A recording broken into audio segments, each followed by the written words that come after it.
So that has taken us quite a lot of time.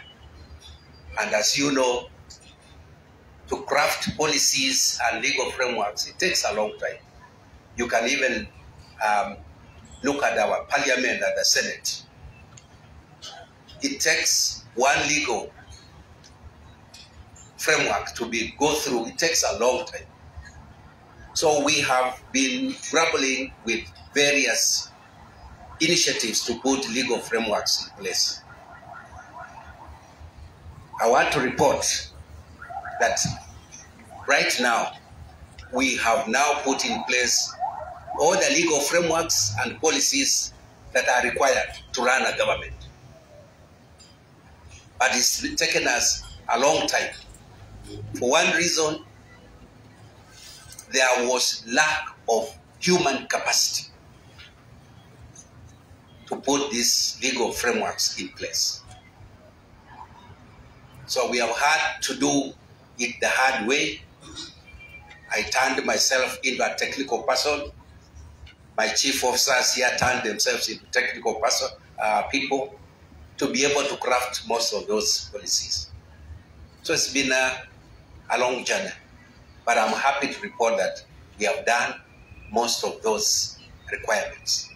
And now we can access to various funding without any problem.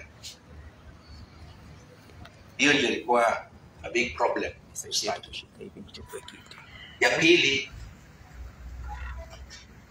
it was the human capacity or the setup of a governance system. Since we didn't have a legal framework, you can imagine the governance system was like quicksand because it was not placed on any foundation. So the issue of capacity was another very important issue which has taken us a long time, and even as we talk now, we still have a lot of challenge in human capacity. Unfortunately, and that is expected, when a new system starts, when revolution started, many of our leadership who got into the leadership were learning, were starting. They had nothing else to refer to, so they were starting. So most of the appointments that were done, they were not done based on capacity and qualification. Quite a number. Most of them were done based on political inclination. So you find you have very senior people in departments at the level of directors, assistant directors,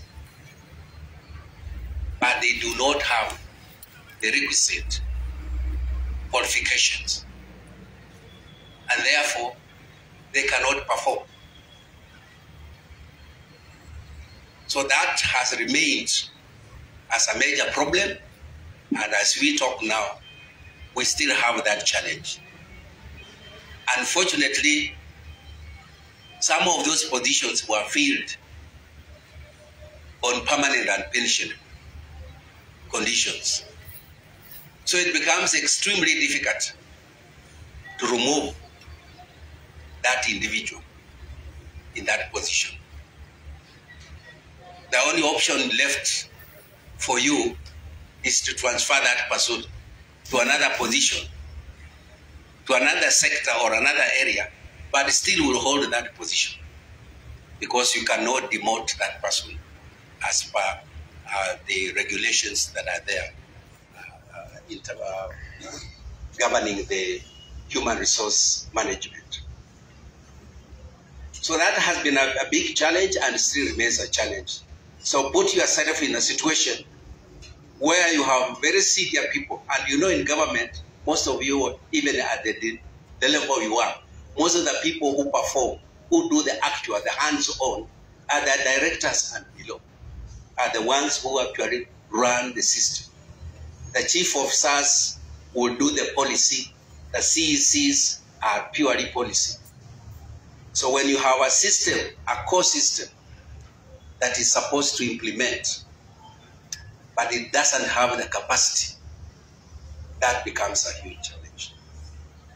So that has been and still remain a huge challenge. So it's an issue that remains, and I hope as we move forward, we will be able to get solutions. But what we have done, which is helping, that we have been able to shuffle around some people who are wrongly placed in different sectors. We have brought them where they are relevant, and that is helping. So you may find that a junior person within a sector is doing more of what is supposed to do than the senior person. So you can see that's a very peculiar situation. So, but that's what we are operating with. Still on the issue of human resource, we inherited a very serious problem.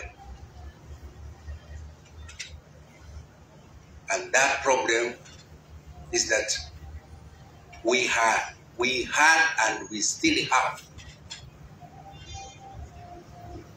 more people, bloated staff in the system. More people were employed than expected. And as I said earlier, you know, the people who were in the office, they had an open check or an open, paper to do as much as whatever they could. So when revolution started, there was overemployment. And this is not only in Vihiga, it's across all the 47 counties. But of course, others did with a lot of caution. But others were